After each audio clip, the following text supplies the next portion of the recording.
मुसलमान एक जायज़ इंसान नहीं है, ये बतलाने की कोशिश की जा रही है। और अमिताभ बच्चन सावधान कर रहे हैं, चेतावनी दे रहे हैं कि इस देश में अब उन्मादी राष्ट्रवाद वाली फिल्में बन रही हैं जो काल्पनिक इतिहास प्रस्तुत कर रही हैं। तो मुसलमान चाहे एक गरीब किसान हो, शाहरुख खान जैसी सेलिब्रिटी हो या आमिर खान हो, आपको हक नहीं है एक इंसान का हक।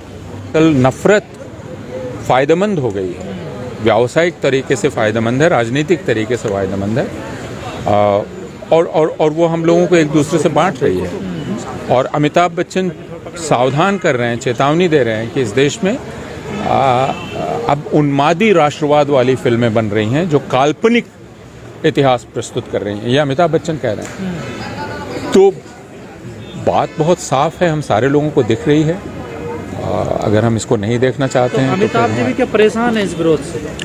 मैं नहीं जानता वो परेशान है या नहीं। मैं उनको उस वक्तव्य की बात कर रहा हूँ जो उन्होंने कोलकाता में दिया, और यह वक्तव्य उस व्यक्ति ने दिया जिसको सरकार विरोधी नहीं माना जाता है। शाहरुख खान भी मंच पर थे उसमें, और शाहरुख खान ने भी कहा कि इस नफ़रत से लड़ना ही पॉजिटिविटी है और ये नफ़रत नेगेटिविटी है।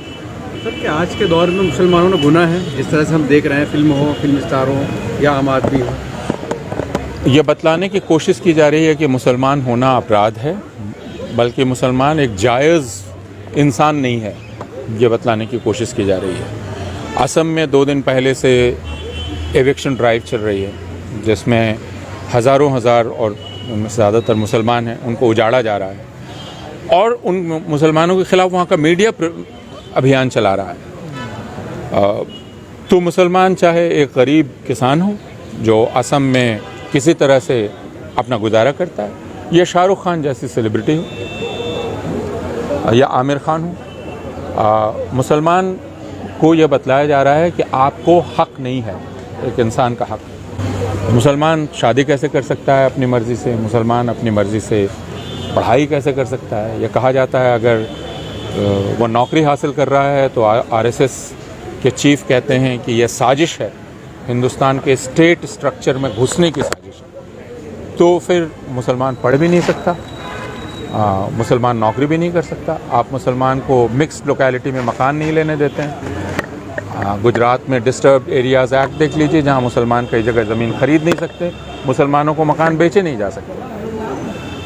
तो मुसलमान होना एक तरह से इस भारतवर्ष में आप कह सकते हैं नॉन ह्यूमन होना है।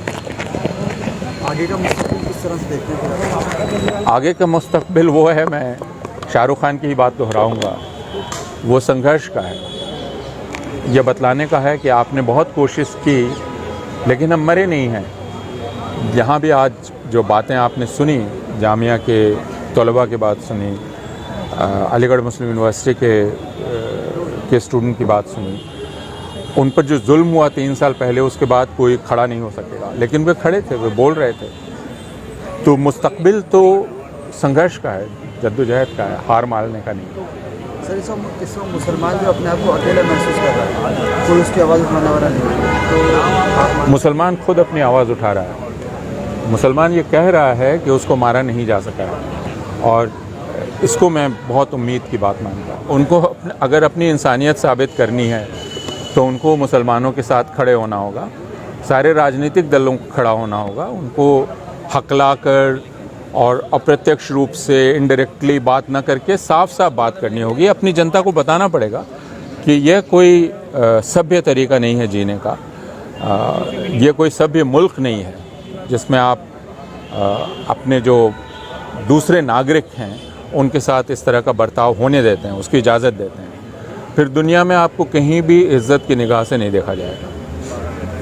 लेकिन सर, जैसे आपने कहा, व्यवसाय के लिए एक फ़ायदा है ये जो नफरत है। बिल्कुल, यह इसका तो नहीं है सर।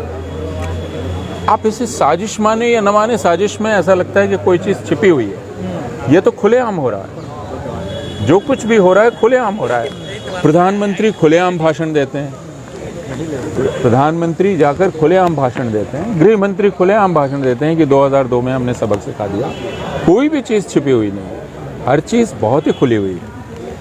हमको सिर्फ इसको देख के कबूल करने की ज़रूरत है कि हमने नफ़रत को अपने जीने का तरीक़ा बना लिया है और आगे हमारा मूल्यांकन इसी तरह से होगा कि हम इस किस्म के समाज